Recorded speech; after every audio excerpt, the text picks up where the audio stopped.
All right, कैसे हैं सभी लोग। Welcome to another amazing lecture जिसमें हम बात करने वाले हैं अरिथमेटिक प्रोग्रेशन की, एपी की। यार ये एक ऐसा चैप्टर है भाई साहब जो कि मतलब इतना प्यारा है, इसको सॉल्व करने में इतना मजा आता है, इतना मजा आता है कि बस ऐसा लगता है कि सॉल्व करते जाओ करते जाओ करते जाओ। ठीक है, तो आज हम यही एपी पढ़ने वाले हैं। एपी के बहुत सारे कॉन्सेप्ट्स पढ़ेंगे, साथ ही साथ में हम एक्सरसाइज 5.1 जो है उसको सॉल्व करने का भी ट्राई करेंगे और देखेंगे कि क्वेश्चंस जो है उन्हें अटेम्प्ट कैसे करना है। ठीक है, इस लेक्चर के अंदर मैं ट्राई करूंगा कि सारा कॉन्सेप्ट वाला जो पोर्शन है वो खत्म हो जाए, लेकिन अगर कुछ बच जाता है तो नेक्स्ट लेक्चर में, नेक्स्ट एक्सरसाइज के पहले वो कॉन्सेप्ट मैं आपको समझा दूंगा। ठीक है, ताकि हमारा पूरा चैप्टर जो है वो बड़ी ही आसानी से, बड़ी ही प्यार से, बड़ी ही शिद्दत से खत्म हो जाए। ठीक है, so welcome to Let's Crack Foundation and NTSC. My name is Atharv Puranik and I'll be teaching you maths, physics भी पढ़ाऊंगा। साथ ही साथ में आप मेरी स्पेशल क्लासेस भी ज्वाइन कर सकते हैं, लिंक्स आपको नीचे डिस्क्रिप्शन में मिल जाएगी मेरी प्रोफाइल की। वहां पर भी मैं आपको जो है वो बहुत सारी चीजें जो है वो पढ़ाने वाला हूँ। ठीक है, लाइव आकर, यहाँ पर भी मैं लाइव आऊंगा, but I be coming soon. Okay, I be coming live soon on this channel. ठीक है, माय नेम इज अथर्व पुराणिक। मैंने अपना इंट्रोडक्शन दे दिया है आपको, अब आगे बढ़ते हैं। ठीक है, आज हम क्या क्या पढ़ने वाले हैं। आज हम पढ़ने वाले हैं कि एपी क्या होता है। आज हम पढ़ेंगे कि nth टर्म क्या होती है। ठीक है, मैं ट्राई करूंगा कि ये जो सम ऑफ n टर्म्स है, ठीक है, ये जो सम ऑफ n टर्म्स वाला हमारा पोर्शन है ये भी आज ही कवर हो जाए। लेकिन ऐसा है ना कि ये सम ऑफ n टर्म्स के अलग क्वेश्चंस है, बहुत सारे, काफी सारे क्वेश्चंस हैं। मैं ट्राई करूंगा कि ये कॉन्सेप्ट भी मैं आज समझा दूं, लेकिन अगर आज ये कॉन्सेप्ट नहीं होता है तो मैं पूरे के पूरे जो कॉन्सेप्ट के साथ क्वेश्चंस है वो नेक्स्ट लेक्चर के अंदर जो है वो डाल दूंगा। ठीक है, चौथा क्या है, बंच ऑफ क्वेश्चंस। हम ऑफ कोर्स, मैंने बताया कि हम एक्सरसाइज 5.1 करने वाले हैं। ठीक है, तो यहाँ पर जितने भी क्वेश्चंस हैं एक्सरसाइज 5.1 के एनसीईआरटी के, वो हम पूरा निचोड़ लेंगे ताकि कोई भी दिक्कत ना आए। ठीक है, मस्त मजे आएंगे। ओके, आगे बढ़ते हैं। ठीक है, अगर आपने अभी तक अनअकैडमी की ऐप डाउनलोड नहीं की है तो आपको प्ले स्टोर पर अनअकैडमी की ऐप मिल जाएगी। आप बड़ी आसानी से प्ले स्टोर पर जाकर जो है वो ये ऐप डाउनलोड कर सकते हैं और आपको वहां पर बहुत सारे कोर्सेज देखने को मिलते हैं। ठीक है, तो आपने YouTube पर क्लासेस देख ली, आपने स्पेशल क्लासेस देख ली, अब आगे बढ़ते हैं प्लस सब्सक्रिप्शन के बारे में बात करते हैं। ठीक है, तो ऐसा है नहीं कि जो हमारा प्लस सब्सक्रिप्शन है अनअकैडमी का, ठीक है, अनअकैडमी के प्लस सब्सक्रिप्शन के अंदर आपको बहुत सारी चीजें देखने को मिलती हैं, बहुत सारे फीचर्स हैं। जैसे कि आपको सबसे पहले तो यहाँ पर पर्सनलाइज्ड अटेंशन देखने को मिलता है, आपको लाइव पोल्स, लाइव क्विजेस देखने को मिलती है, एजुकेटर के साथ में इंटरेक्शन देखने को मिलता है। ठीक है, तो पूरा क्लासरूम वाला माहौल होता है। ओके, पूरा क्लासरूम वाली वाइब हमको देखने को मिलती है। अगर मैं पैकेजेस की बात करता हूँ तो बहुत सारे यहाँ पर पैकेजेस हैं। 1 मंथ का है, 3 मंथ का है, 6 मंथ का है, 12 मंथ का है, 24 मंथ्स का है। 12 मंथ्स और 24 मंथ्स वाले में काफी अच्छे डिस्काउंट्स हैं अगर मैं बात करूँ तो। बाकी आप जो है वो 1 मंथ 3 मंथ्स वाले भी चेकआउट कर सकते हैं। ठीक है, अगर मैं बात करता हूँ और डिस्काउंट की, तो अगर आप मेरा कूपन कोड AP01 यूज करते हैं, ठीक है, अगर आप मेरा कूपन कोड AP01 यूज करते हैं तो आपको एक्स्ट्रा 10% डिस्काउंट जो है वो देखने को मिलेगा, यानी कि 10% ऑफ जो है वो देखने को मिल जाएगा। ओके, तो चेकआउट कर सकते हैं बिल्कुल से, आपको जो है वो सब चीजें नीचे देखने को मिल जाएंगी डिस्क्रिप्शन में। Okay, AP01 is my referral code for extra 10% of. Alright, और यहाँ पर आप एनटीएससी के लिए भी सब्सक्रिप्शन ले सकते हैं, आप class 9th 10th 11th 12th के लिए भी सब्सक्रिप्शन ले सकते हैं। यहाँ पर भी आपको बहुत सारे प्लान्स देखने को मिलते हैं, और अगेन अगर आप AP01 यूज करेंगे तो आपको एक्स्ट्रा उस पर भी 10% ऑफ देखने को मिल जाएगा। ठीक है, आगे बढ़ते हैं, बात करते हैं अरिथमेटिक प्रोग्रेशन की, या फिर एपी जिसे हम जानते हैं एपी से। ठीक है, जिसे हम जानते हैं एपी से। एपी यार एक ऐसा चैप्टर है ना जिसके अंदर आपको क्वेश्चंस इतना करने का मन करता है, मतलब इतने क्वेश्चंस में बस करते ही जाओ कि पूछो मत। ठीक है, लेकिन आज जो है हम ट्राई करेंगे कि बहुत सारे क्वेश्चंस भी करें और साथ ही साथ में कॉन्सेप्ट भी समझें। तो एक बार यार ये जो यहाँ पर लिखा हुआ है, ये सब जो यहाँ पर लिख रखा है वो एक बार पढ़ लेते हैं, समझ लेते हैं, फिर समझ में आ जाएगा कि कहना क्या चाह रही है। A sequence is called an arithmetic progression, abbreviated AP, यानी कि हम अरिथमेटिक प्रोग्रेशन को एपी बुलाते हैं, और आप पूरे साल इसको एपी ही बुलाते हो। देखना स्कूल में भी जब आप बात करोगे ना, यार तूने एपी कर लिया, यार तूने एपी पढ़ लिया, आप एपी बोलोगे। इतना बड़ा नाम कोई नहीं बोलना चाहता है। ठीक है, so a sequence is called an arithmetic progression if and only if the difference of any term from its preceding term is constant. मैं यहाँ पर एक सीक्वेंस लिख रहा हूँ, ठीक है, एक सीरीज लिख रहा हूँ, देखते हैं ये एपी होती है या फिर नहीं होती है। 1 3 5 7 9। ठीक है, ओके, अगर मैं देखता हूं तो ये जो मैंने सीक्वेंस यहां पर लिख रखा है इसे मैं यहीं पर छोड़ता हूं और नेक्स्ट स्टेटमेंट पढ़ता हूं। A sequence in which the common difference between successors and predecessors will be constant. ये दोनों टर्म्स के अकॉर्डिंग अब मैं इस सीरीज को देखता हूं। ठीक है, क्या मुझे एक पैटर्न फॉलो होते हुए दिख रहा है भाई? अगर मैं देखता हूं तो यहां पर पहली टर्म जो है वो 1 है, दूसरी टर्म 3 है, इन दोनों के बीच का डिफरेंस कितना है, इन दोनों के बीच का डिफरेंस कितना आता है, वो है 2। ठीक है, अगर मैं बात करता हूं यहाँ पर 5 और 7 की, तो इन दोनों के बीच के डिफरेंस, इन दोनों के बीच का डिफरेंस कितना आ रहा है, वो भी आ रहा है, ठीक है, वो भी आ रहा है 2। ओके, वो भी हमारा आ रहा है 2। ओके ग्रेट, ठीक है, वो भी 2 आ रहा है। अगर मैं 9 और 7 के बीच की बात करता हूं, तो 9 और 7 के बीच का डिफरेंस भी यहां पर 2 आ रहा है। इसका ये मतलब है यार कि पिछली टर्म और उसकी जस्ट अगली टर्म के बीच का जो डिफरेंस है वो हर जगह कांस्टेंट है।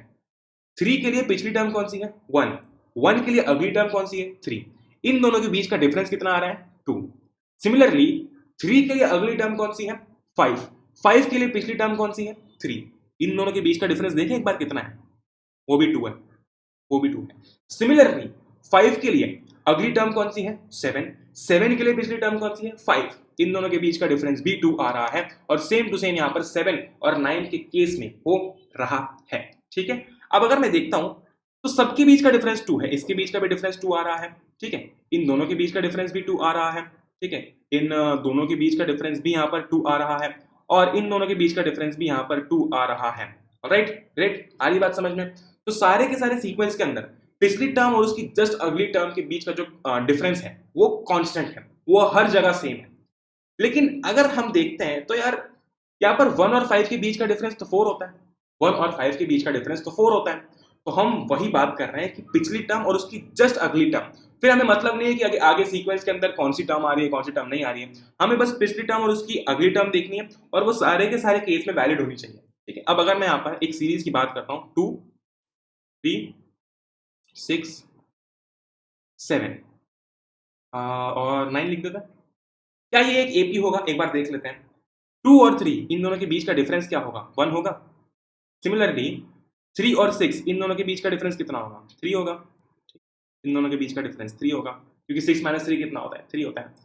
6 और 7 इन दोनों के बीच का डिफरेंस कितना है, ठीक है, इन दोनों के बीच का डिफरेंस कितना है, इन दोनों के बीच का डिफरेंस है 1। एक सेकंड, ये लैग कर रहा है, आई डोंट नो व्हाई, 1। ठीक है, 7 और 9 जो है हमारा, 7 और 9 के बीच का डिफरेंस कितना है, 7 और 9 के बीच का डिफरेंस भी यहाँ पर 2 आ रहा है।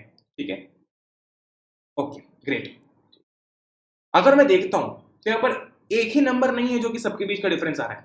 पहले दो टर्म्स के बीच में 1 आ रहा है, फिर दूसरी दो जो फिर सेकंड और थर्ड टर्म के बीच का डिफरेंस 3 आ रहा है, फिर थर्ड और फोर्थ टर्म के बीच का डिफरेंस 1 आ रहा है। तो मतलब कोई यूनिफॉर्मिटी नहीं है। ठीक है, अलग अलग नंबर जो है वो अलग अलग डिफरेंसेस आ रहे हैं। इसका मतलब ये एक एपी है, ये एक एपी नहीं होगा। कारण क्या होगा इसका? इसका कारण यार ये होगा कि बेसिकली यहाँ पर जो हमारा डिफरेंस है वो कांस्टेंट नहीं है। हमारा जो यहाँ पर डिफरेंस है वो कांस्टेंट नहीं है, इस केस में कांस्टेंट था। ठीक है, अगर मैं बात करता हूँ, जस्ट अ सेकंड, अगर मैं बात करता हूँ तो ये जो हमारा एपी था, इस केस में हमारा कॉमन डिफरेंस कांस्टेंट था, हमारा डिफरेंस कांस्टेंट था। कॉमन क्यों है वो मैं आगे बताता हूँ। क्या था? 2। राइट, ओके, आई बात समझ में? इतनी हमने इतनी बात समझ ली। Each number in the sequence is known as term. अगर मैं देखता हूँ यहाँ पर वापस से, यहाँ पर बहुत हौच पौच हो गया है, 1, 3, 5, ठीक है, 7 और 9। ठीक है, ये जो नंबर्स यहाँ पर लिखे हुए हैं, ठीक है, ये जो जस्ट सेकंड, ये जो नंबर्स यहाँ पर लिखे हुए हैं, इसमें 1 जो है ये मेरी पहली टर्म है, इसे मैं बुलाऊंगा फर्स्ट टर्म। ठीक है, 1 जो है इसे मैं बुलाऊंगा फर्स्ट टर्म। ठीक है, 3 जो है मेरा, इसे मैं बुलाऊंगा सेकंड टर्म। क्यों? क्योंकि वो सीक्वेंस के अंदर सेकंड पोजीशन पर आ रहा है। ठीक है, 5 जो है वो हो जाएगी मेरी थर्ड टर्म। क्यों? क्योंकि भाई साहब वो सीक्वेंस के अंदर तीसरे नंबर पर आ रहा है। 7 फोर्थ टर्म, क्योंकि उस सीक्वेंस के अंदर वो चौथे नंबर पर आ रहा है। ठीक है, उसी तरीके से 9 जो है वो हो जाएगी फिफ्थ टर्म। ऑलराइट, तो हमने क्या क्या समझ लिया? सबसे पहले हमने समझ लिया कि एपी होने के लिए कंडीशन क्या होती है कि भाई साहब अगला नंबर और उसके जस्ट पिछले नंबर के बीच का डिफरेंस जो है वो हर केस में कांस्टेंट होना चाहिए। जैसे कि हमने इस वाले एग्जांपल के अंदर देखा। ये वाला एग्जांपल वैलिड क्यों नहीं था? क्योंकि ये वाला एग्जांपल वैलिड इसलिए नहीं था क्योंकि यहाँ पर जो हमारा डिफरेंस आया वो कांस्टेंट नहीं था। आई बात समझ में? ओके, तो यहाँ पर जो हम डिफरेंस बार बार बोल रहे हैं वो एक्चुअली है क्या? तो उसे, ठीक है, उसे हम अपनी भाषा में बुलाते हैं कॉमन डिफरेंस। ठीक है, उसे हम बुलाते हैं कॉमन डिफरेंस। ओके, अब ये कॉमन डिफरेंस क्या होता है, क्यों होता है, कैसे होता है, वो अब हम आगे समझ लेते हैं। ओके, तो हमने बात कर ली थी कि डिफरेंस जो है वो कांस्टेंट होना चाहिए। अब देख लेते हैं कि वो डिफरेंस एक्चुअली होता क्या है। जैसे कि अगर मैं इसकी बात करता हूं, यहां पर हमें एक एग्जांपल दिया हुआ है 1, 4, ठीक है, 7, 10, 13, ठीक है। अगर मैं एक चीज नोटिस करता हूं तो इन दोनों के बीच का डिफरेंस कितना है? 3। सिमिलरली इन दोनों के बीच का डिफरेंस कितना निकल के आ रहा है? 3। इन दोनों के बीच का डिफरेंस भी अगेन कितना आ रहा है? 3। और इन दोनों के बीच का डिफरेंस भी आ रहा है 3, यानी कि 3 यहां पर हमारा डिफरेंस है जो कि कांस्टेंट है। तो अब अगर मैं कॉमन डिफरेंस इस टर्म को देखता हूं तो हम बोल सकते हैं कि using a smartphone is a common thing. क्यों? क्योंकि वो हर किसी के पास में है। सिमिलरली ये जो कॉमन डिफरेंस है वो हर दो कॉन्जिक्यूटिव टर्म्स के बीच में आ रहा है, इसलिए इसके आगे कॉमन लग गया। ओके, इतनी बात हम समझ सकते हैं। So the difference between two consecutive terms in an AP is the common difference. यहां पर 3 जो है वो कॉमन डिफरेंस होगा हमारा। यहां पर जो हमारा 3 है वो हमारा कॉमन डिफरेंस होता है, ठीक है। यहाँ पर 3 जो है हमारा वो हमारा कॉमन डिफरेंस जो है वो होता है, ठीक है। ग्रेट, आ रही बात समझ में? अब कॉमन डिफरेंस को डिनोट करने के लिए हम यूज करते हैं डी, ठीक है। तो हम बार बार ऐसा नहीं लिखेंगे कि common difference of this AP is 3, हम सीधा लिख देंगे डी इज इक्वल्स टू 3। और अब हमें समझ में आ जाएगा कि भाई साहब इस एपी का, ठीक है, इस एपी का जो हमारा कॉमन डिफरेंस है वो कितना है? वो है 3, ठीक है। अब मैं पेन का कलर थोड़ा सा चेंज कर लेता हूं and talk about this point, ठीक है। Common difference can be negative positive. इसका क्या मतलब? इसका ये मतलब है कि अगर मैं ये एपी देखता हूं -3, ठीक है, -5, -7, -9, तो पहले तो हम चेक कर लेते हैं कि ये एपी है या नहीं है। हम चेक कैसे करते हैं कि एपी है या नहीं है? ये देख के कि एक ही नंबर है जो कि सबके बीच में डिफरेंस आ रहा है, यानी कि हम कॉमन डिफरेंस चेक करते हैं कांस्टेंट आ रहा है या फिर नहीं आ रहा है, ठीक है। अगर मैं देखता हूं ये दोनों टर्म्स तो -5, ठीक है, -5 -3, ठीक है, ये कितना हो जाएगा? ये हो जाएगा -2, ठीक है। तो इन दोनों के बीच का डिफरेंस कितना है? -2। सिमिलरली अगर मैं -5 और -7 चेक करता हूं तो -7 -5 कितना हो जाएगा?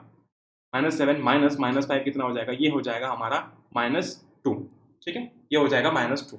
Okay, alright, great. तो यहां पर एक चीज मैं देख सकता हूं कि -2 जो है वो हर जगह कॉमन डिफरेंस आ रहा है। इसका मतलब हर जगह डिफरेंस आ रहा है, इसका मतलब -2 हमारा कॉमन डिफरेंस होगा। लेकिन -2 तो नेगेटिव है, तो इससे हमें पता चलता है कि -2 यानी कि नेगेटिव नंबर भी हमारा एक कॉमन डिफरेंस हो सकता है, ठीक है। नेगेटिव नंबर भी हमारा एक कॉमन डिफरेंस जो है वो हो सकता है, ऑलराइट। अब यहाँ पर मैं साफ साफ देख रहा हूं ना कि यहाँ पर जो यहाँ पर फर्स्ट टर्म और सेकंड टर्म के बीच का डिफरेंस भी वही आ रहा है जो कि सेकंड टर्म और थर्ड टर्म के बीच का आ रहा है। वही डिफरेंस थर्ड टर्म और फोर्थ टर्म के बीच का आ रहा है, यानी कि वो कांस्टेंट है नेगेटिव भले लेकिन वो कांस्टेंट है, ठीक है। आ रही बात समझ में? आ रही है वाइब समझ में?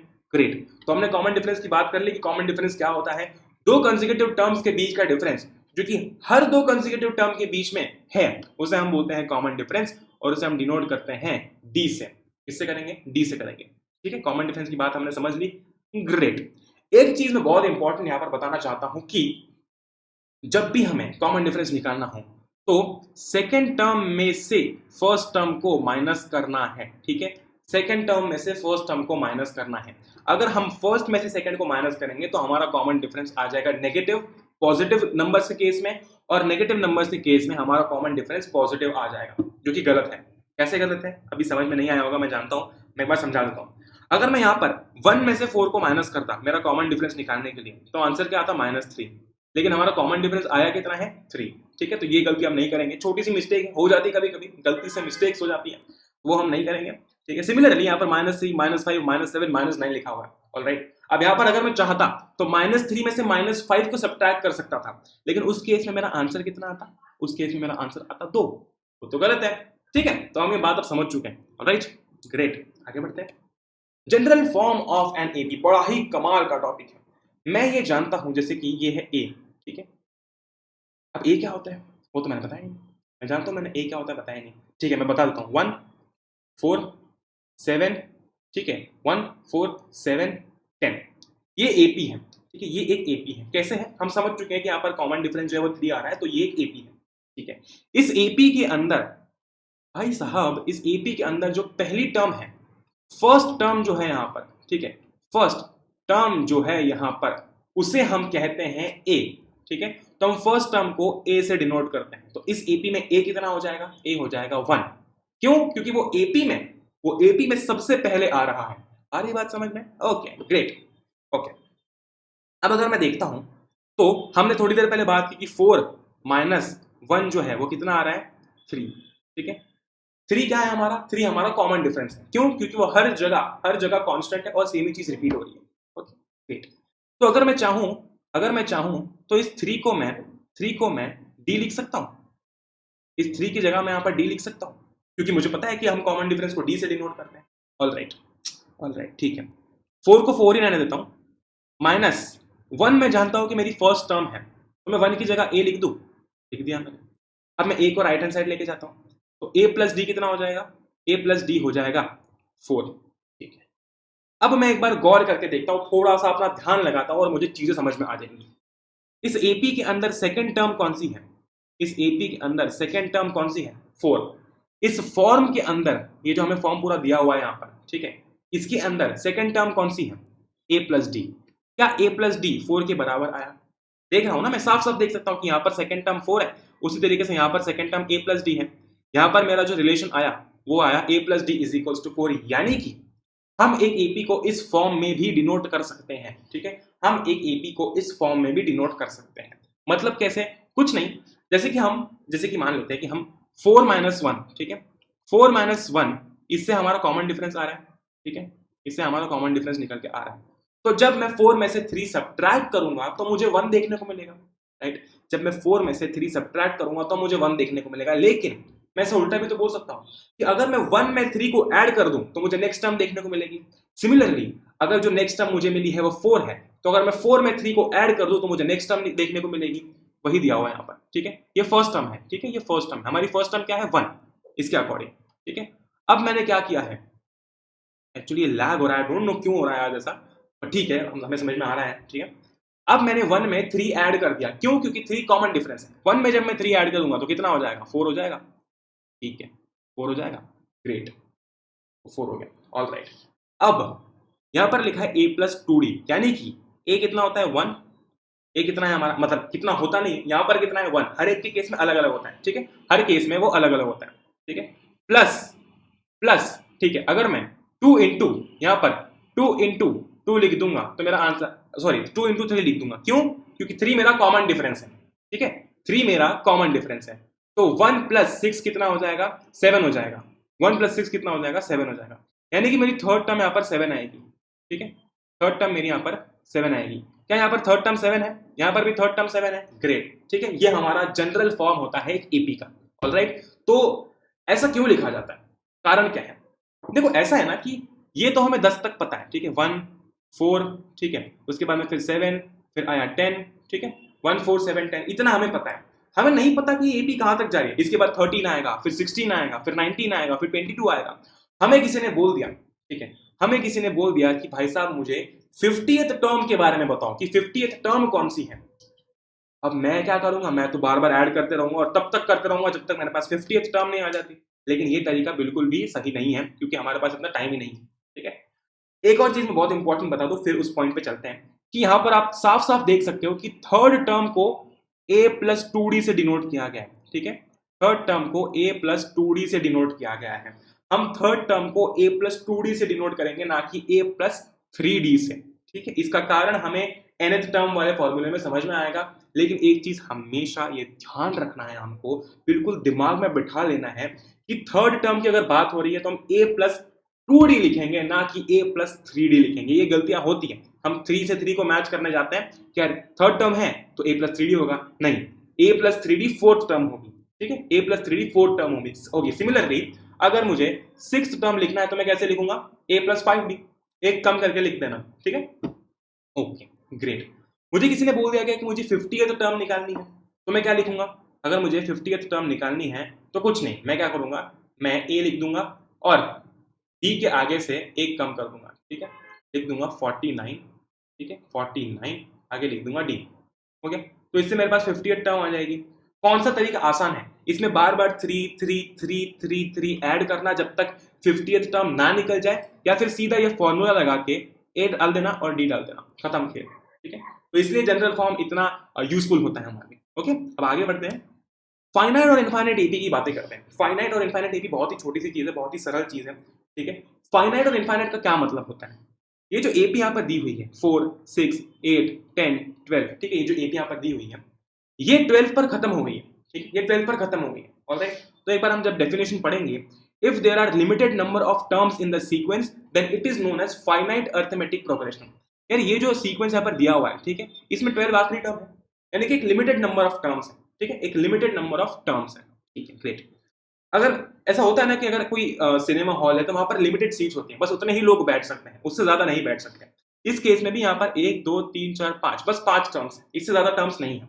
अगर मैं इनफाइनाइट की बात करता हूँ, अगर मैं इनफाइनाइट की बात करता हूँ तो यहाँ पर लिखा हुआ है if there are an infinite number of terms in the sequence then it is known as infinite arithmetic progression. ठीक है, कैसे?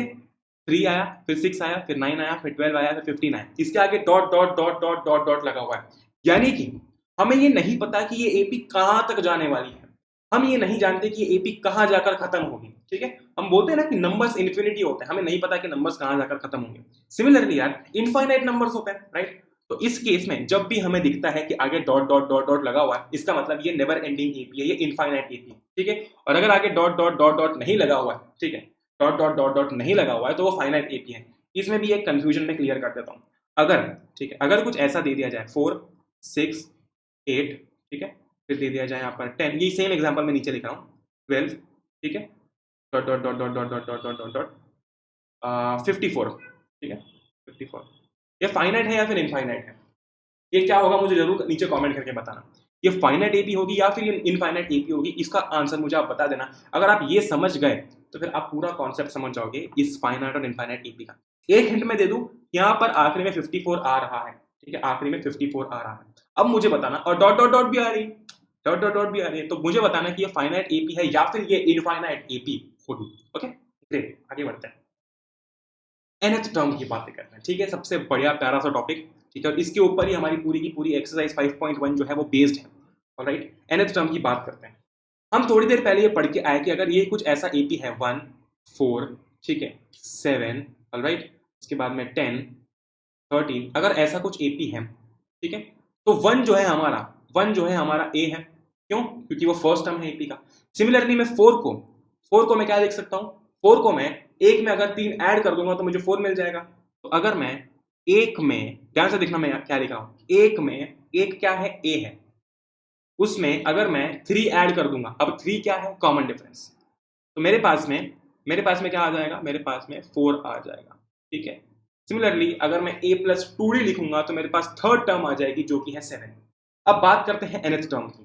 ठीक है, जैसे कि हमने थोड़ी देर पहले बात की कि मुझे 50th टर्म निकालनी है। ठीक है, मान लेते हैं कि इस एपी के अंदर मुझे बोला गया कि इस एपी की 50th टर्म निकालो। यहाँ पर हमें कितनी टर्म्स दी हुई है? पहली टर्म है, दूसरी टर्म है, तीसरी टर्म है, चौथी टर्म है, पांचवी टर्म है।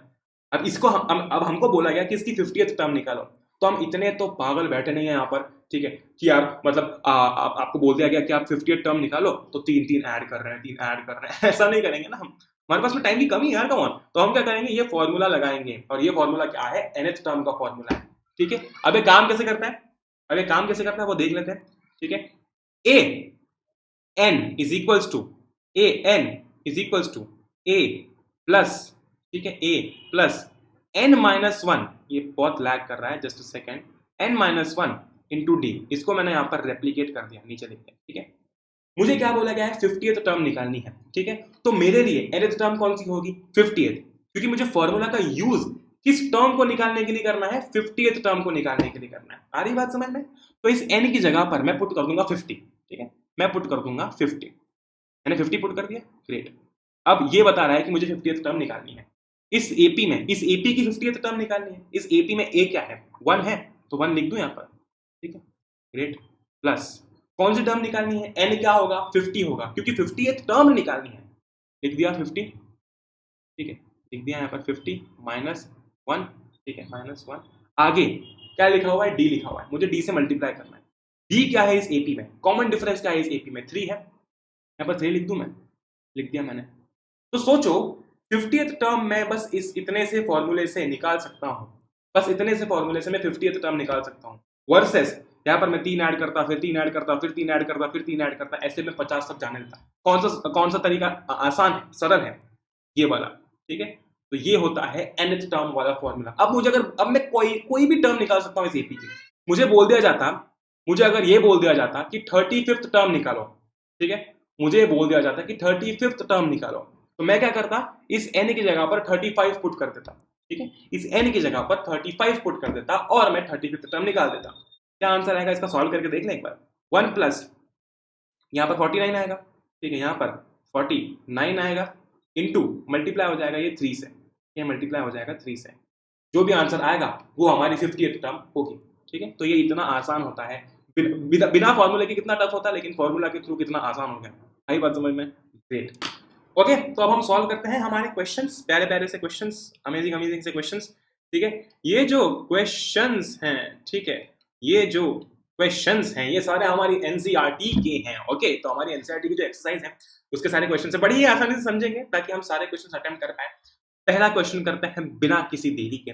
Okay, so let me just erase this. In which of the following situations does the list of numbers involved make an arithmetic progression and why? मतलब हमें एक स्टेटमेंट दी होगी और हमें ये पूछा जाएगा कि इस स्टेटमेंट से जो हम सीक्वेंस बनाएंगे वो एपी है या फिर नहीं है, ठीक है। देख लेते हैं, बड़ा ही आसान है, कुछ भी नहीं इसमें देखने लायक, मतलब करने लायक, ठीक है। तो एक टैक्सी वाले भाई साहब हैं, ठीक है, एक टैक्सी वाले भाई साहब हैं, वो क्या करते हैं कि फर्स्ट किलोमीटर के लिए, ठीक है, पहले किलोमीटर के लिए लेते हैं 15 रुपए, ठीक है। अगर वो इंसान उनकी गाड़ी में 1 किलोमीटर जाता है तो वो उनसे 15 रुपए लेते हैं, लेकिन उसके बाद क्या लिखा हुआ है, and ₹8 for each additional kilometre. अब ठीक है, इसको एक अच्छी तरीके से समझाऊं मैं, तो एक थाली होती है, ठीक है, एक थाली होती है, एक खाने की थाली होती है, ओके, हमने वो मंगवाई। अब हमें उसके अंदर जो रोटियां थी वो पूरी नहीं, मतलब हमको लगा कि जो रोटियां हैं वो कम है, तो हमने 4 रोटियां एक्स्ट्रा मंगाई। अब वो 4 रोटियां क्या वो उस थाली के साथ थी क्या? नहीं, वो 4 रोटी हमने एक्स्ट्रा मंगवाई पैसे देके। तो वहां पे ऐसा था कि सर अगर आपको 1 रोटी और मंगवानी है तो आपको एक्स्ट्रा 10 रुपए चार्ज लगेगा। उसी तरीके से यहाँ पर ये टैक्सी वाला क्या करता है, ये जो हमारे टैक्सी वाले भाई साहब है ये क्या करते हैं कि पहले किलोमीटर के लिए 15 रुपए लेंगे, उसके बाद में अगर तुम्हें 2 किलोमीटर जाना है, ठीक है, अगर आपको 2 किलोमीटर जाना है तो 8 रुपए आपको लगेंगे पर किलोमीटर। तो अगर कोई इंसान 1 किलोमीटर चलता है उस गाड़ी के अंदर तो उसे लगेंगे 15 रुपए। लेकिन अगर कोई इंसान, ठीक है, अगर कोई इंसान 2 किलोमीटर जाता है तो उन्हें लगेंगे 23 रुपए, 23 रुपीज। 23 रुपए क्यों लगेंगे? क्योंकि अब हर किलोमीटर पे 8 रुपए ज्यादा लगेंगे, ठीक है। उसी तरीके से अगर कोई इंसान 3 किलोमीटर चलता है तो उसका बिल बन जाएगा, कितना बनेगा, 23 प्लस 8 कितना होता है, 31 होता है, राइट। अगर कोई इंसान 4 किलोमीटर चलेगा तो उसका जो बिल है वो बनेगा 39 रुपीज, ठीक है। इसका मतलब ये है कि पहले किलोमीटर के लिए 15 रुपए लगेंगे, उसके बाद हर किलोमीटर के लिए 8 रुपए लगते जाएंगे, ठीक है। अब मैं ये जो यहाँ पर मैंने नंबर्स लिखे हुए हैं 4 किलोमीटर के लिए, भाई साहब अगर कोई इंसान 4 किलोमीटर चला है तो उसका टोटल कितना होगा, उसका टोटल होगा 39 रुपीज, ठीक है, उसका टोटल होगा 39 रुपीज। तो अब मैं ये सारे जो नंबर्स लिखे हुए हैं वो यहाँ पे लिख लेता हूँ, 15, 23, 31 और 39। 8 से हम बढ़ते जा रहे हैं, 8 से हम आगे जा रहे हैं, ग्रेट। अब हमें देखना है कि ये एपी है या फिर नहीं है, हमें देखना है ये एपी है या फिर नहीं है, ठीक है। यहाँ पर एपी के लिए हमें सबसे पहले क्या देखना पड़ता है कि कॉमन डिफरेंस होना चाहिए, यानी कि एक ही ऐसा नंबर होना चाहिए जो कि हर सीक्वेंस हर कंसेक्यूटिव टर्म के लिए जो है वो कांस्टेंट है। 23 और 8 इन दोनों के बीच का डिफरेंस कितना है, 23 और 15 इन दोनों के बीच का डिफरेंस कितना है, 8। 23 और 31 इन दोनों के बीच का डिफरेंस कितना है, 8।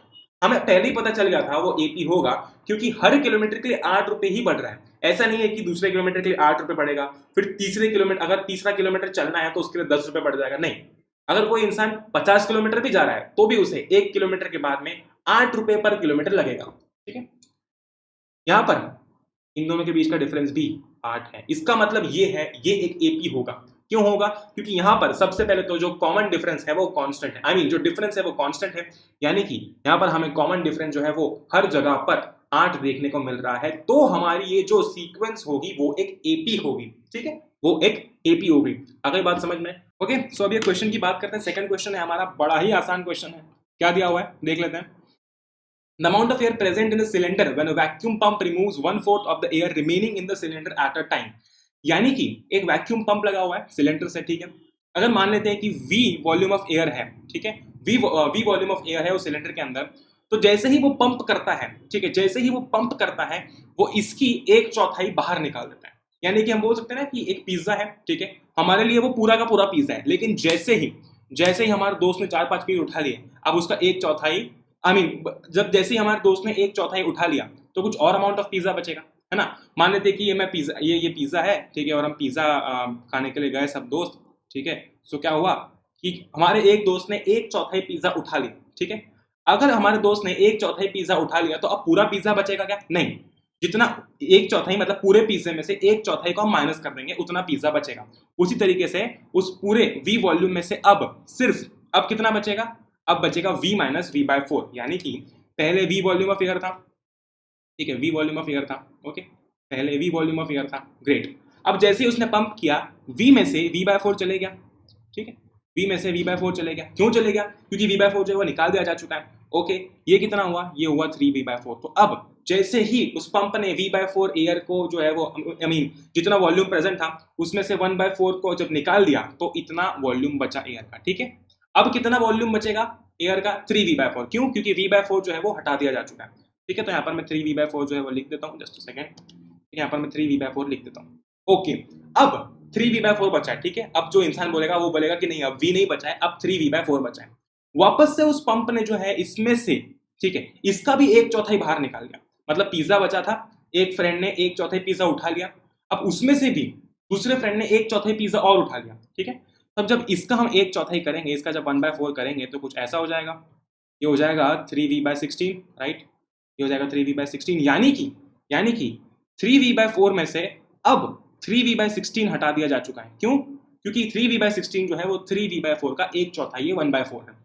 इसको जब हम सॉल्व करेंगे तो आंसर क्या आएगा? एलसीएम ले लेंगे, आंसर हमारा आने वाला है, जब 4 करेंगे हो जाएगा 12 माइनस 3, 9v बाय 16, ठीक है, 9v बाय 16 आया आंसर, 9v बाय 16, ओके। सबसे पहले कितना वॉल्यूम था? v। उसके बाद जैसे ही एक चौथाई चलेगा, कितना बचा? 3v बाय 4, ठीक है। v में से जब एक चौथाई चलेगा, अब ये मत सोचना कि यार v बाय 4 ही हमने क्यों नहीं माना, क्योंकि v बाय 4 तो हटा है, v बाय 4 उतनी अमाउंट है जितनी उसमें से हट चुकी है, ठीक है। तो इसको हटा देते हैं, ठीक है। और नेक्स्ट जैसे ही हमने इसका एक चौथाई 3v बाय 4 में से 3v बाय 4 का एक चौथाई हटा दिया तो हमें मिला 9v बाय 16, ठीक है। क्या ये एपी में है? देख लेते हैं एक बार, बड़ा ही आसान है, देख लेते हैं, ठीक है। 3v बाय 4 माइनस v कितना हो जाएगा? 3v बाय 4 माइनस v कितना हो जाएगा? कितना हो जाएगा देख लेते हैं। ये हो जाएगा माइनस, अगर मैं देता हूँ तो ये हो जाएगा 3v माइनस v, तो ये हो जाएगा माइनस v बाय 4। ये कितना आया? माइनस v बाय 4 आया, ठीक है। अब मैंने a2 में से a1 को माइनस किया, अब मैं a3 में से a2 को माइनस करता हूँ, ठीक है। तो 9v bye 16 minus 3v bye 4 करता हूँ मैं, ये कितना हो जाएगा देख लेते हैं। ये कितना आ जाएगा आंसर? इधर मैं इंटू 4 कर दूंगा, ऊपर भी इंटू 4 कर दूंगा, तो ये हो जाएगा माइनस 3v बाय 16, यानी कि कॉमन डिफरेंस सेम नहीं आ रहा है। यहाँ पर डिफरेंस कितना आ रहा है? माइनस v बाय 4, यहाँ पर कितना आ रहा है? Minus 3v by 16। एक बार कैलकुलेशन चेक कर लें, अगर कभी गलत हुई तो हम देख लेंगे। 3v bye 4 minus v into 4, ऊपर चला जाएगा 4 minus v by 4, okay great. इधर है इसको जब हमने माइनस किया, ठीक है, a3 माइनस a2, ठीक है, ये a3 है, ये है a2। a3 में से जैसे हम a2 माइनस करेंगे, 9v बाय 16 में से 3v बाय 4 माइनस करेंगे तो आंसर क्या आएगा?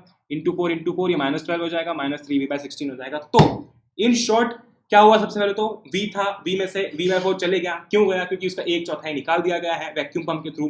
फिर बचा 3v बाय 4, ये 3v बाय 4 बचा था, अब इसका भी एक चौथाई जो है वो निकाल दिया गया, तो कितना बचा? 9v बाय 16 बचा।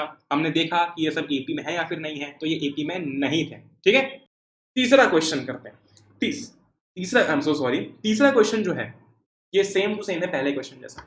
जैसे हम पहले क्वेश्चन में 1 किलोमीटर के लिए 15 रुपए दे रहे थे, उसी तरीके से इस क्वेश्चन में पहले मीटर के लिए 150 रुपए देने, ठीक है। तो यहाँ पर अगर किसी को क्या लिखा हुआ है पहले देख लेते हैं। The cost of digging a well after every metre of digging when it costs rupees 150 for the first meter and rises by rupees 50 for each subsequent meter। मतलब अगर किसी को 1 मीटर का कुआं खुदवाना है तो उससे देने पड़ेंगे 150 रुपए, ठीक है, उससे देने पड़ेंगे 150 रुपीज। लेकिन अगर किसी को 2 मीटर का कुआं खुदवाना है तो उसे 2 मीटर का कुआं खुदवाना है तो उसे देने पड़ेंगे 200 रुपए भाई। लेकिन यहाँ पे तो 50 रुपए लिखा हुआ है और 200 को समझ नहीं आया, क्योंकि ऐसा है ना कि पहले किलोमीटर के लिए तो पहले मीटर के लिए तो 150 रुपए देंगे 150, लेकिन सेकंड के लिए हर मीटर के लिए 50 रुपए बढ़ते जाएंगे। जैसे कि हर रोटी के लिए हमें चार्ज लग रहा था, उसी तरीके से हर मीटर के लिए अब हमें चार्ज देना पड़ेगा, तो हर मीटर पे 50 रुपए बढ़ते जाएंगे। तो पहले मीटर पे हमें 150 रुपए लगे, क्योंकि पहला मीटर जो रहता है हो सकता है ना कि बहुत सारे लोग शायद एक ही मीटर का करवाएं, ऐसा होता नहीं, बट ठीक है, ठीक है। तो पहले मीटर में लगे 150 रुपीज, ठीक है। सेकेंड मीटर में अब लगेंगे 200 रुपीज। क्यों? क्योंकि अब जो है मुझे 50 रुपीज लग रहा है पर मीटर। अगर मैं 3 मीटर का जो है वो कुआं खुदवाता हूं तो मुझे 250 रुपीज लगेंगे। क्यों? कि अब जो है मुझे वापस से उस एक्स्ट्रा 1 मीटर के लिए 50 रुपए देने पड़ेंगे। ठीक है, तो हम क्या करते हैं, हम पहले 4 मीटर के लिए देख लेते हैं। पहले मीटर के लिए अगर मैंने सिर्फ 1 मीटर का कुआं जो है वो डिग करवाया तो मुझे लगेंगे 150 रुपए। 2 मीटर का करवाया तो मुझे लगेंगे 200 रुपए। 3 मीटर का करवाया तो मुझे लगेंगे 250 रुपीज। और अगर 4 मीटर का करवाया तो हमें लगेंगे 300 रुपए। ये चारों जो नंबर्स हमारे पास में आए हैं, क्या ये एक एपी में? हम देख के बता सकते हैं कि ये एपी में है। क्यों? क्योंकि सबके बीच का जो डिफरेंस है वो कितना है? 50 है। 200 माइनस 150, 200 माइनस 150, 50, 250 माइनस 200, 50, 300 माइनस 250, 50। तो ये एक एपी होगा। क्यों? क्योंकि यहाँ पर हमारा जो कॉमन डिफरेंस है, या फिर मैं बोल सकता हूँ डी है, वो आ रहा है 50, और वो हर दो कंसेक्यूटिव टर्म्स के बीच में 50 ही आ रहा है। ठीक है, ग्रेट। फोर्थ वाला जो क्वेश्चन है, मैं चाहता हूं कि आप सब एक बार खुद से ट्राई करो, क्योंकि ये क्वेश्चन भी सेम टू सेम है, लेकिन यहाँ पर परसेंट का खेल है। ठीक है, अगर ये परसेंट वाला क्वेश्चन एक बार समझ में आ गया, ओके, तो आई डोंट थिंक कि आपको थोड़ा सा भी सोचना पड़ेगा इस चीज को लेकर, क्योंकि बेसिकली 8% है। मैं आपको एक चीज बता देता हूँ, पहले एक हिंट दे देता हूँ। अमाउंट व्हेन ₹10,000 इज डिपॉजिटेड, ठीक है, 10,000 रुपए डिपॉजिट की गए हैं। तो इनिशियली कितने डिपॉजिट की गए हैं? 10,000 रुपए। सॉरी, इनिशियली कितने किए गए हैं? 10,000 रुपए किए गए। ओके, तो शायद शायद मेरा कोई तो भी ऐसा टर्म जो है वो 10,000 होगा। ओके, और फिर बढ़ता जाएगा, क्योंकि 8% इंटरेस्ट लग रहा है, बढ़ता जाएगा बढ़ता जाएगा, और फिर हमें चेक करना होगा कि वो सारे नंबर जो हमारे आए हैं वो एपी में है या फिर नहीं। ठीक है, एक बार ट्राई करना, अगर नहीं आता है तो फिर मैं नेक्स्ट लेक्चर के अंदर इसका भी सोल्यूशन जो है वो बता दूंगा। ठीक है, लेकिन आंसर जरूर से नीचे कमेंट करेंगे हम। ओके, ऑलराइट, ग्रेट, आगे बढ़ते हैं। अब जो हमारा सेकंड क्वेश्चन हमसे पूछा गया है वो कुछ ऐसा है कि right first 4 terms of the AP when the first term a and common difference are given. मतलब ये हलवा क्वेश्चन है। ठीक है, हम इससे अच्छे क्वेश्चन पहले करके आ चुके हैं, ये हलवा क्वेश्चन है। इसमें ये कहा गया है कि आपको ए दे दिया है, आपको कॉमन डिफरेंस दे दिया गया है, आपको एपी बनानी है। ठीक है, आपको एपी बनानी है, बना सकते हैं। पहला क्वेश्चन लेते हैं। ठीक है, ए कितना दिया गया है? ए दिया गया है 10। कॉमन डिफरेंस डी कितना दिया गया है? 10। तो अब मैं क्या करूंगा, ए में अगर मैंने डी ऐड कर दिया तो मुझे सेकंड टर्म मिल जाएगी। वैसे ही अगर मैंने सेकंड टर्म में वापस से 10 ऐड कर दिया तो मुझे थर्ड टर्म मिल जाएगी। तो कर देते हैं, मैं करता हूं 10, सबसे पहला टर्म तो 10 होगा, फिर 10 में 10 ऐड कर देता हूं तो मुझे मिल जाएगा 20, फिर इस 20 में 10 ऐड कर देता हूं तो मुझे मिल जाएगा 30, फिर इस 30 में 10 ऐड कर देता हूं तो मुझे मिल जाएगा 40। तो ये हो जाएगा हमारा एपी। ठीक है, इतना आसान है। सेकंड क्वेश्चन देख लेते हैं भैया, सेकंड क्वेश्चन देख लेते हैं। ओके, सेकंड क्वेश्चन में ए कितना दिया हुआ है? -2।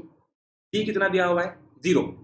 डी कितना दिया गया है? 0। कॉमन डिफरेंस 0 भी हो सकता है। ठीक है, कॉमन डिफरेंस 0 भी हो सकता है। तो ए अगर 0 है, -2, तो अगर -2 में मैं 0 ऐड करूंगा तो मुझे कितना मिलेगा? -2 ही मिलेगा। वापस से -2 में मैं 0 ऐड करूंगा, कितना मिलेगा? -2 मिलेगा, -2 ही मिलेगा। तो ये ऐसा एपी चलते जाएगा। ठीक है, ये ऐसा एपी चलते जाएगा। तो सेकंड केस में -2 -2 -2 -2 -2 आएगा। ठीक है, अब हो गया ये। तो हम थर्ड क्वेश्चन पे चलते हैं। अगर आपने नहीं लिखा हो तो एक बार आप रिमाइंड कर लेना और वापस से एक बार लिख लेना अगर आपको सॉल्यूशन चाहिए हो तो। ओके, ए कितना है? 4 है। डी कितना है? -3 है। हम बात करके आए थे कि डी नेगेटिव हो सकता है। ठीक है, 4। अब इसमें अगर मैं -3 ऐड करता हूँ, -3 ऐड करने का मतलब कुछ नहीं है, -3 ऐड करने का मतलब एक्चुअली सब्ट्रैक्ट करना ही है। ठीक है, अब इस केस में डी नेगेटिव है। ठीक है, डी नेगेटिव है तो 4 में से जब 3 चले जाएगा तो कितना बचेगा? 1 बचेगा। ठीक है, इसमें से वापस से 3 चले जाएगा तो कितना बचेगा? 1 - 3 कितना होगा? 1 - 3 कितना होगा? -2। यहाँ पर मैं लिख दूंगा -2। फिर -2 में से मैं -2 में वापस से -3 जो है वो ऐड करूंगा, मतलब कुछ ऐसा करूंगा मैं, -2 प्लस -3, तो ये इवेंचुअली कितना हो जाएगा? -5 हो जाएगा। यहाँ पर -5 लिख देते हैं। वापस से जब मैं -5 में ऐड कर दूंगा, माइनस कितना डिफरेंस है मेरा? कॉमन डिफरेंस -3, तो ये हो जाएगा -8। तो ये बन जाएगा हमारा एपी। ठीक है, ये बन जाएगा हमारा एपी। राइट, ग्रेट, आगे बात समझ लें। फोर्थ वाला क्वेश्चन जो है, फोर्थ वाले क्वेश्चन में आई गेस यहाँ पर मैं डी लिखना भूल गया। चलो डी यहाँ पर 2 मान लेते हैं। 2 मान ले, कुछ भी, वैसे तो बहुत आसान है क्वेश्चन, लेकिन फिर भी 2 मान लेते हैं डी। एक बार आप चेक कर लेना एनसीईआरटी में, बाकी जो भी होगा मैं यहाँ पर अपडेट कर दूंगा, आपको नीचे भी कर दूंगा अपडेट कमेंट्स में, आपको पता चल जाएगा। माइनस ये क्या लिखा हुआ है? हाँ, ए कितना दिया हुआ है? -1 दिया हुआ है। डी कितना दिया हुआ है? 2 दिया हुआ है। ठीक है, अब मैं क्या करूंगा, -1 में 2 ऐड करूंगा। ये रहा -1 मेरी फर्स्ट टर्म, इसमें 2 ऐड करूंगा, कितना हो जाएगा? -1 + 2 कितना होगा? कितना होगा? 1 होगा। इसमें वापस से 2 ऐड कर दूंगा, हो जाएगा 3, वापस से 2 ऐड कर दूंगा, हो जाएगा 5 7। वही बात, फिफ्थ वाला जो है मैं चाहता हूँ अगेन आप एक बार खुद से ट्राई करें, क्योंकि एक ना एक क्वेश्चन तो इस पूरे इसमें आप खुद से अगर ट्राई करेंगे तो आपको पूरा कॉन्सेप्ट क्लियर हो जाएगा। ठीक है, तीसरा क्वेश्चन करें। तीसरा क्वेश्चन देखते हैं क्या होगा तीसरा क्वेश्चन। ओके ऑलराइट, क्या पूछा गया है? For the following APs right the first term and the common difference. For the following APs right the first term and the common difference. पहला क्या दिया हुआ है? कितना आसान क्वेश्चन है यार। 3 1 -1 -3 एपी दी हुई है। इस एपी का पहला टर्म कौन सा होगा? 3, सही है। और इसका कॉमन डिफरेंस क्या होगा देख लेते हैं, सेकंड टर्म में से फर्स्ट टर्म को माइनस करके, क्योंकि ऑलरेडी हमको बोला गया है कि ये एपी है, मतलब कॉमन डिफरेंस तो कांस्टेंट होगा, हर जगह सेम ही चीज होगी। ठीक है, हर जगह सेम ही नंबर होगा। तो अगर हम कोई दो टर्म्स उठा के उनको सब्ट्रैक्ट कर लेंगे तो हमें पता चल जाएगा कि इसका कॉमन डिफरेंस क्या है। तो अगर मैं 1 में से 3 को माइनस करता हूँ, ठीक है, a2 माइनस a1 करता हूँ, यानी कि 1 माइनस 3 करता हूँ, तो मेरे पास क्या आंसर आएगा? -2। कॉमन डिफरेंस क्या हो जाएगा? -2। ओके, क्या हो जाएगा कॉमन डिफरेंस? -2। अगर मैं 3 - 1 करता तो 2 आंसर आता। तो हमेशा ध्यान रखना है कि सेकंड में से फर्स्ट को माइनस करना है। ठीक है, हो गया। अब सेकंड क्वेश्चन करते हैं। सेकंड क्वेश्चन में भी अगेन वही सब चीजें बताई गई है, -5 -1 3 7। ठीक है, इसमें फर्स्ट टर्म कौन सी होगी? तो ए हो जाएगा हमारा -5। क्यों? क्योंकि वो एपी में सबसे पहले आ रहा है। डी क्या हो जाएगा common difference? Again second term में से फर्स्ट टर्म को माइनस कर दें तो -1 -5 क्या हो जाएगा? ये कितना हो जाएगा? ये हो जाएगा 4। ठीक है, ये हो जाएगा 4 राइट। तो हमारा जो ए है वो है -5, कॉमन डिफरेंस है 4। अगर वेरीफाई करके देखना है तो -1 + 4 कितना हो जाएगा? 3, और 3 + 4 कितना हो जाएगा? 7। आ गया। इतना आसान है, इतनी फटाफट क्वेश्चन होते हैं हमारे। फोर्थ देखते हैं। ठीक है, फोर्थ भी यही देख लेते हैं। 0.6, ओके, फिर है 1.7, फिर है 2.8, फिर है 3.9। ओके, इसमें ए क्या होगा? आप बताओ, ए क्या होगा? नीचे कमेंट करके बताओ बताओ बताओ। ए क्या होगा? 0.6 होगा ऑफ कोर्स, क्योंकि एपी के अंदर पहली टर्म कौन सी है? 0.6 राइट। कॉमन डिफरेंस क्या होगा? a2 में से a1 माइनस कर लेते हैं। तो अगर मैं यहां पर लिख लेता हूं a2 minus a1 equals to 1.7 minus 0.6, तो ये क्या हो जाएगा? ये हो जाएगा 1.1। 1.1 हो जाएगा। तो कॉमन डिफरेंस कितना है? 1.1 है। देख लेते क्रॉस चेक करके। 1.7 में 1.1 ऐड करूंगा मिलेगा 2.8। हाँ, 2.8 में 1.1 ऐड करूंगा मिलेगा 3.9। हाँ, ये हो गया क्वेश्चन नंबर 3 खत्म। इतना आसान क्वेश्चन है। ठीक है, आगे बढ़ते हैं। चौथा क्वेश्चन, आखिरी क्वेश्चन। इसके अंदर एक्चुअली बहुत सारे पार्ट्स हैं, लेकिन इस क्वेश्चन के लिए मैं चाहता हूं कि आप ये 4 क्वेश्चंस करो, उसके बाद में एक बार एनसीईआरटी खोल के खुद से एक बार ट्राई कर लो, तो पूरी की पूरी एनसीईआरटी की 5.1 हमारी खत्म हो जाएगी। Alright, great. आ रही वाइब समझ में? आगे बढ़ते हैं। पूछा गया है कि which of the following are APs? If they form an AP find the common difference and write 3 more terms. मतलब पिछले इसमें हमको बताया था कि एपी है, वो जो टर्म्स है, वो जो सीक्वेंस है वो एपी है, इसका फर्स्ट टर्म और कॉमन डिफरेंस बताओ। ठीक है, यहां पर हमें बोला गया है कि ये एपी है या नहीं ये पहले बताओ। ठीक है, फिर कॉमन डिफरेंस क्या है ये बताओ, और फिर अगर एपी होगी तो उसके अगले 3 टर्म्स बताओ। नहीं समझ में आ रहा हो तो क्वेश्चन सॉल्व करते समय समझ में आ जाएगा। ओके, पहला क्वेश्चन क्या है? 2 4 8 16। ठीक है, a2 माइनस a1 कितना आ रहा है? a2 कितना है? 4। ठीक है, a2 कितना है? 4। 4 माइनस 2 कितना आ रहा है? 2। ठीक है, a3 माइनस a2 कितना आ रहा है? a3 ये है ना, ये a3 है, ये a2 है, ये a है, a या फिर a1 कुछ भी बोल सकते हैं, ये a4 है। a3 माइनस a2 कितना आ रहा है? 8 माइनस 4 कितना आ रहा है? 4 आ रहा है। ठीक है, a4 माइनस a3 कितना आ रहा है? देखते हैं अगर तो 16 माइनस 8 कितना आ रहा है? 8 आ रहा है। यहाँ पर 2 आ रहा है, यहाँ पर 4 आ रहा है, यहाँ पर 8 आ रहा है। ठीक है, क्या ये एपी होगी? नहीं होगी। क्यों? मुझे बताने की जरूरत है क्या? कॉमन डिफरेंस वाला फंडा। ठीक है, तो अगर हर जगह 2 2 2 होता तो मैं मान सकता था, हर जगह 4 4 4 होता तो मैं मान सकता था, हर जगह 8 8 8 होता तो भी मैं मान सकता था, लेकिन यहाँ पर तो नंबर ही अलग आ रहे हैं। यहाँ पर डिफरेंस 2 आ रहा है, यहाँ पर 4 आ रहा है, यहाँ पर 8 आ रहा है, तो ये एपी नहीं होगा। So this is not an AP. Okay, आगे बढ़ते हैं। अगर मैं क्रॉस कर देता हूँ एक्चुअली सब एक साथ रब हो जाता है ना। सेकंड देखते हैं। सेकंड में पहली टर्म कौन सी है? ए क्या है? 2। ठीक है, a2 क्या है? 5/2। ठीक है, a3 क्या है? 3। और a4 क्या दिया हुआ है? 7/2। ठीक है, एक बार देख लेते हैं। a2 minus a1। ठीक है, वही फॉर्म वही सेम चीज लगाएंगे, हर जगह एक ही चीज लगती है। तो 5/2 माइनस 2 कितना हो जाएगा? ये 5/2 माइनस 2 कितना हो जाएगा? ये हो जाएगा 1/2, if I am not wrong right. फिर a3 माइनस a2 कर लेते हैं। a3 माइनस a2 करके देख लेते हैं ना भाई कि क्या आ रहा है। 3 माइनस 5/2। ओके, ये हो जाएगा 6, 6 माइनस 5/2, तो ये हो जाएगा 1/2। ग्रेट, ठीक है। A4 माइनस A3 कर लेते हैं एक बार, ठीक है। A4 माइनस A3 कर लेते हैं, तो 7/2 माइनस 3 कर लेते हैं, कितना हो जाएगा ये? 7/2 माइनस 3 कितना हो जाएगा? 7 माइनस 1 6, 6/2, 7/2। एक बार इधर सॉल्व करके देख लेते हैं। 7/2 माइनस 3, तो ये हो जाएगा 7 माइनस 6/2, इसका मतलब 1/2। ओके, इसका मतलब 1/2, तो यहाँ पर भी 1/2 आ रहा है, यानी कि जो हमारा कॉमन डिफरेंस है वो आ रहा है 1/2, 1/2, 1/2। तो क्या ये एक एपी होगा? बिल्कुल होगा। हमारा कॉमन डिफरेंस फ्रैक्शन में भी हो सकता है, कोई भी दिक्कत नहीं है, ठीक, कोई भी दिक्कत नहीं है। बस जो n होता है, नंबर ऑफ टर्म्स जो होती है वो फ्रैक्शन में नहीं हो सकती, क्योंकि मैं ऐसा नहीं बोल सकता ना कि एक लाइन में अगर 5 लोग खड़े हैं, 1 2 3 4 5, ठीक है, मैं अगर ये तो नहीं बोल सकता कि 3.5वें नंबर पे जो इंसान खड़ा है उसको बुला दो, ऐसा नहीं बोल सकता। या तो मैं तीसरा नंबर बोलूंगा या तो दूसरा नंबर बोलूंगा, ठीक है, तीसरा या दूसरा बोलूंगा, राइट, आई बात समझ में? ग्रेट। तो यहाँ पर कॉमन डिफरेंस कितना आ रहा है? 1/2, ठीक है, कॉमन डिफरेंस आ रहा है 1/2, तो हाँ ये एक एपी होगा, ठीक है, ये एक एपी होगा। अब हमें इसकी नेक्स्ट 3 टर्म्स लिखनी है, ठीक है, हटा दूं ये सब, कॉमन डिफरेंस आ गया 1/2, हटा दूं ये सब, एक बार लिख लो अगर नहीं लिखा हो आपने तो। ओके, ठीक है, नेक्स्ट क्या लिखना है हमें? नेक्स्ट 3 टर्म्स लिखनी है, तो कुछ नहीं करूंगा मैं, 7/2 में अगर मैं 1/2 ऐड कर दूंगा तो मुझे यहाँ पर A5 मिल जाएगा, ठीक है, A5 मिल जाएगा, तो कितना आएगा आंसर? 8/2, यानी कि 4 आ जाएगा आंसर। आंसर कितना आ जाएगा? 4 आ जाएगा। उसी तरीके से अगर अब मैं 4 में 1/2 ऐड करूंगा तो मेरे पास में 6th टर्म आ जाएगी, राइट, और वो कितनी आएगी? 2, ये हो जाएगा 9/2, 9/2 हो जाएगा। ठीक है भाई, आगे बढ़ते हैं। एक और टर्म निकालनी है, तो 9/2 में वापस से 1/2 ऐड कर देंगे, कितना हो जाएगा? 10/2, आंसर आ जाएगा 5। ये हो गया हमारी नेक्स्ट 3 टर्म्स, ठीक है। पहला एपी नहीं था, ये वाला एपी था। आगे बढ़ते हैं, वो सब रब हो जाएगा, आई नो। ओके, थर्ड क्या है? थर्ड है -1/2, -3/2, -5/2, -7/2 and that dot dot dot dot dot, ठीक है। यहाँ पर ए क्या है? ए है -1/2, A2 क्या है? -3/2, ठीक है। A3 क्या है? -5/2, ठीक है। वैसे ये पहली बार हम कर रहे हैं इसलिए मैं इतना डिटेल में बता रहा हूँ, नहीं तो एक्चुअली ये क्वेश्चंस तो ऐसे देखते से हो जाते हैं।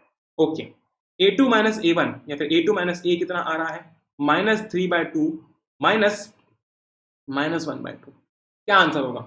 आंसर होगा -2। सिमिलरली A3 A2 अगर मैं करता हूँ, ठीक है, -5/2 में से अगर मैं -5/2 में से अगर मैं -3/2 कर देता हूँ तो मेरे पास आंसर क्या आएगा? -2 आएगा। दिख रहा है, यही से दिख रहा है कि AP है, लेकिन फिर भी हम सॉल्व करेंगे। A4 में से अगर A3 माइनस कर दिया जाए ब्रो, तो क्या मिलेगा? ठीक है, A4 क्या है? -7/2 है। -7/2 में से मैंने -5/2 को माइनस कर दिया, सब्ट्रैक्ट कर दिया, तो मुझे देखने को मिला, मुझे क्या देखने को मिला? मुझे क्या देखने को मिला? मुझे देखने को मिला है minus, common difference -2। Just a second, कुछ तो गड़बड़ हो गई यहाँ पर। हाँ, सेकेंड नहीं, हाँ, कॉमन डिफरेंस -2 कांस्टेंट है, तो ये एक एपी होगा या नहीं होगा? होगा या नहीं होगा? होगा। यहाँ पर एक चीज गौर करने वाली है कि कॉमन डिफरेंस -2 है, 2 नहीं है। तो जब हम अगली 3 टर्म्स निकालेंगे तो पिछली टर्म में -2 ऐड करेंगे, ठीक है, यानी कि -7/2 में हम -2 ऐड करेंगे तो हमें नेक्स्ट टर्म मिलेगी। वो क्या होगी? वो होगी 9/2, नहीं, -9/2, ठीक है, -9/2। सिमिलरली -9/2 में हम जब वापस से -2 ऐड करेंगे तो हमें देखने को मिलेगा क्या? -11/2, राइट। जब हम -11/2 में वापस से -2 ऐड कर देंगे तो हमें देखने को मिल जाएगा -13/2। तो ये है इसकी नेक्स्ट 3 टर्म्स, और ये था -2 हमारा कॉमन डिफरेंस, ठीक है। ग्रेट, ये वाला देख लेते हैं, फोर्थ वाला। वैसे इसमें है बहुत सारे क्वेश्चंस, वो आप एक बार खुद से अटेम्प्ट करेंगे और मुझे जरूर से बताएंगे कि आपको कौन से क्वेश्चन में दिक्कत आई, ठीक है। आप कमेंट कर देना तो मैं नीचे सारे क्वेश्चन जो है वो पिकअप कर लूंगा एक बार। ओके, ए क्या है यहाँ पर? ए है -10, ग्रेट। A2 क्या दिया हुआ है? -6 दिया हुआ है मेरे हिसाब से, ग्रेट। A3 क्या दिया हुआ है? -2 दिया हुआ है। A4 क्या दिया हुआ है? 2 दिया हुआ है, ठीक है, बहुत सारी चीजें दी हुई है हमको। Great, okay, all right. -A2, अब वही वापस से प्रोटोकॉल फॉलो करेंगे, A2 A1, यानी कि -6 -10 कितना हो जाएगा? 4 हो जाएगा। -4 नहीं होगा, 4 होगा, क्योंकि यहाँ पर प्लस -6 + 10 हो रहा है, 10 बड़ा है तो 10 - 6 होगा, 4 हो जाएगा, ठीक है। A3 माइनस A2 करके देखते हैं। A3 माइनस A2 यानी कि -2 माइनस 6 कितना हो जाएगा? 4 हो जाएगा। ग्रेट। A4 माइनस A3 यानी कि 2 माइनस 2 माइनस माइनस हो जाएगा प्लस, आंसर आ जाएगा 4। दिख रहा है कांस्टेंट? 4 4 4 कॉमन डिफरेंस क्या हो जाएगा? डी कितना हो जाएगा? डी हो जाएगा हमारा 4। ठीक है, डी अगर हमारा 4 हो चुका है, जस्ट सेकंड, ठीक है, डी अगर हमारा 4 हो चुका है तो क्या हम अब अगली 3 टर्म्स निकाल सकते हैं? बिल्कुल निकाल सकते हैं। ठीक है, आखिरी टर्म क्या थी? A4। ठीक है, A4 कितनी थी? 2 थी। अगर हम A4 में 4 ऐड कर देंगे तो हमें A5 मिल जाएगी। A5 मिल जाएगी। ठीक है, तो A4 के बाद में हमने 4 ऐड करके हमें मिल गई A5 कितनी होगी? 6 हो जाएगी। इसमें अगर हम ये A5 हो गई, ठीक है, A5 में अगर हम, ये ऐसा नहीं लग रहा, 6 ध्यान से देखना होगा, ऐसा नहीं लग रहा। ओके, अगर हमने A5 में वापस से 4 ऐड कर दिया तो हमें A6 मिल जाएगा। तो 6 प्लस 4 कितना हो जाएगा? 10 हो जाएगा। 6 टर्म मिल जाएगी, राइट। अगर इसमें हमने वापस से 4 ऐड कर दिया तो हमें 7th टर्म मिल जाएगी। तो क्या मिल जाएगी? 14। हो गया, खत्म। यहाँ पर होती है हमारी एक्सरसाइज खत्म। कुछ और क्वेश्चन है, आपको एक बार सॉल्व कर लेना, पूरी की पूरी एक्सरसाइज क्लियर हो जाएगी। मैंने बोला था कि शायद सम ऑफ n टर्म्स हो पाए, नहीं हो पाए। नेक्स्ट लेक्चर में सम ऑफ n टर्म्स भी करेंगे। साथ ही कुछ नहीं है, बस एक फॉर्मूला है n/2, ठीक है, 2a प्लस, ठीक है, प्लस n-1, ठीक है, इंटू डी। इतना एक फॉर्मूला है बस। और एक और फॉर्मूला है n/2 a प्लस n, वो हम आगे समझ जाएंगे। बाकी आप समझ गए n क्या होगा? n नंबर ऑफ टर्म्स होगी, a पहली term, again n number of terms, और d कितनी होगी? मतलब nth टर्म होगी n, और d कॉमन डिफरेंस। बाकी मैं समझाऊंगा अच्छे से, लेकिन हाँ इतना होता है। तो आपको चेक करना होता है, एक बार खुद से भी चेक कर सकते हो। ठीक है, तो यहाँ पर यार हमारा ये वाला लेक्चर खत्म होता है। Thank you for watching this video. I hope कि आप लोगों को ये वीडियो पसंद आया होगा, ये लेक्चर पसंद आया होगा। ओके, आप जो है, ठीक है, आप जो है बिल्कुल से एक बार सब्सक्रिप्शन चेकआउट कर सकते हो। जिसका कोड अगर आप यूज करते हो AP01 तो आपको एक्स्ट्रा 10% डिस्काउंट जो है, एक्स्ट्रा 10% ऑफ जो है वो देखने को मिलेगा। ठीक है, और अगर अभी तक आपने let's crack foundation and NTSC इस चैनल को सब्सक्राइब नहीं किया है तो आप वो भी कर लीजिए। बहुत ही जल्दी आपको बहुत सारी वीडियोस जो है वो देखने को मिलते रहते हैं। काफी सारे एजुकेटर्स आपको यहाँ पर देखने को मिलते रहते हैं। बहुत सारे आपको यहाँ पर जो है वो लाइव लेक्चर्स देखने को मिलते हैं। साथ ही साथ अगर आपने टेलीग्राम ग्रुप जो है वो ज्वाइन नहीं किया है तो उसके लिए भी आपको ज्वाइन कर लेना चाहिए, क्योंकि वहां पर भी बहुत सारे अपडेट्स आते हैं। ओके, तो आई होप कि आप सब लोग सेफ है यार। ठीक है, जय हिंद, वंदे मातरम। हम मिलेंगे अगले वीडियो में, तब तक के लिए गुड बाय, एंजॉय करो। Will meet in the next one, till then good bye.